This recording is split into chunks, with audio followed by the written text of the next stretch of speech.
umutwe wa M23 watangaje ko ugiye gutwika indege ndetse n'utudege tw'intambara twa FARDC n'ibikoresho kubera ko tugaba ibitero ku baturage. Umutwe wa M23 watangaje ko ugiye gutangira gusenya no gutwika indege z'intambara ndetse n'indege za drone by'igisirikare bya Repubulika Iharanira Demokarasi ya Kongo FARDC mu gihe byakomeza kwifashishwa mu kugaba ibitero byibasira abaturage bo mu duce uwo mutwe avuga ko wamaze kwigarurira. Mu itangazo ryashyizwe ahagaragara na M23 yavuze ko icyo cyemezo kigamije kurinda abasivile no gukumira ibitero bivuga ko bikomeje kugabwa mu bice irimo. Yongeyeho ko indege zitagira abapilote za drone ziboneka mu birindiro by'ingabo za leta zishobora kuba intego y'ibitero byayo mu gihe zizakomeza gukoreshwa mu bikorwa bya gisirikare. Bivuze ko igiye kuzirasa ikazikuraho zose kugira ngo zitazifashishwa mu kugaba ibitero izahanganamo na leta. Uyu mutwe uvuga ko umaze igihe ushinja igisirikare cya RDC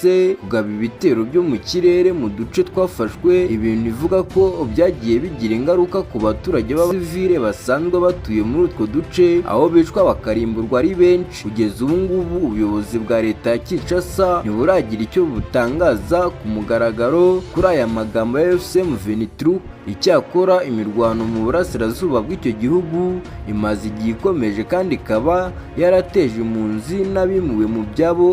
benshi cyane, aho benshi bahungira mu bihugu bikikije iki gihugu cya leta ya Kongo, mu gihe abandi bakomeza kugenda bahungira mu gihugu imbere bashakisha ahantu haba hari umutekano cyangwa hari ibindi. Ni mu gihe muri iki gitondo hagaragaye imbunda nyinshi ndetse n'ibisasu biremereye byakoreshwaga na gisirikare cya Repubulika ya Demokarasi ya Kongo, aho byinshi byibasiriye abaturage batuye mu gace ka Uvira ndetse na Minembwe muri Rwesankuku ndetse no mu tundi duce duturanye n'uyu mujyi wa Uvira. Abasesenguzi bavuga ko iri tangazo rya M23 rishobora kongera umwuka mubi mu ntambara imaze igihe hagati y'impande zombi, mu gihe imiryango mpuzamahanga yo ikomeje gusaba ko imirwano yahagarara hagakurikizwa ibiganiro bya politike ndetse na diplomasi bikongera umuvuduko bikagabanya iyi ntambara. Ni mu gihe kandi ingabo z'u Burundi, ingabo za Tanzania, FDNB ndetse na FDLR Wazalendo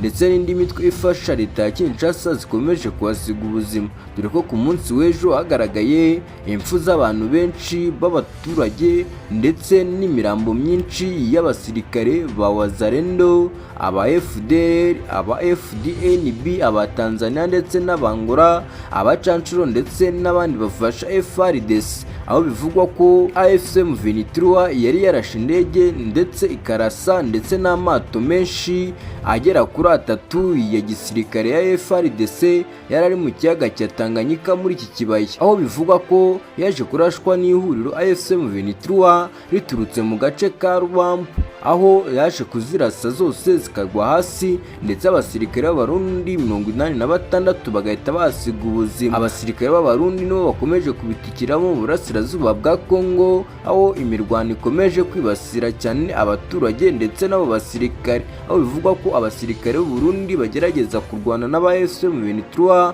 ariko bikarangira aba M23 babatsinze bakabasubiza inyuma. Muri urwo ruhande ngo nawe usangira n'udakoramo, abagera kuri 20 bari bishwe mu ntambara abereye muri Uvira muri Minembwe, aho abasirikare 20 ba M23 bahaguye mu gitero bari bagabweho n'igisirikare cya FARDC, ariko byaje kuba amahire M23 isunika FARDC ndetse ifata uduce tumwe na tumwe duherereye hafi y'umujyi wa Uvira muri Kivu y'Amajyepfo. Ni mu gihe imiryango mpuzamahanga yo ikomeje kureba isaba impande zose kumvikana no gukomeza gukoresha ibikorwa bya gisirikare. Yumvaga ni Damu, kora subscribe, mwakoze kudukurikirana kuri Rwanda News.